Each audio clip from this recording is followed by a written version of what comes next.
Hi everyone, welcome back to another video from Webtech Tutorial. In today's episode, I'm going to be showing you how to sign up for WorldRemit.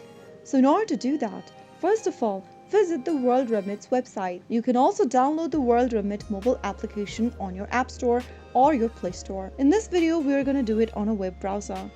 Open a web browser of your choice and go to the URL box and type in worldremit.com and press enter on your keyboard in order to end up in the official site. Once you're inside this main homepage, go ahead and click on the sign up button at the top right hand corner.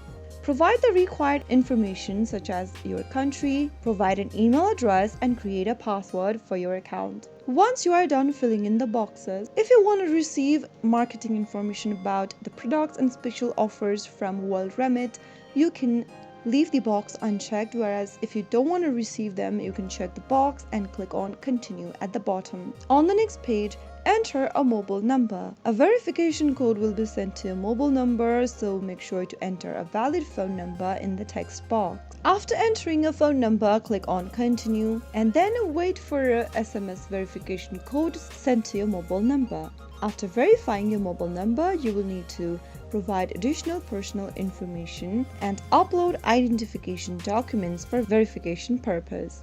After completing the sign-up process and verification, you can start using WorldRemit to send money internationally. So that is how you can easily sign up for WorldRemit within a couple of minutes. If you found the video to be helpful, go ahead and give us a thumbs up. Don't forget to subscribe to our channel by hitting the subscribe button. Also press on the notification bell so that you'll never miss another upcoming upload from us. I will be back again in the next episode. Thank you for watching.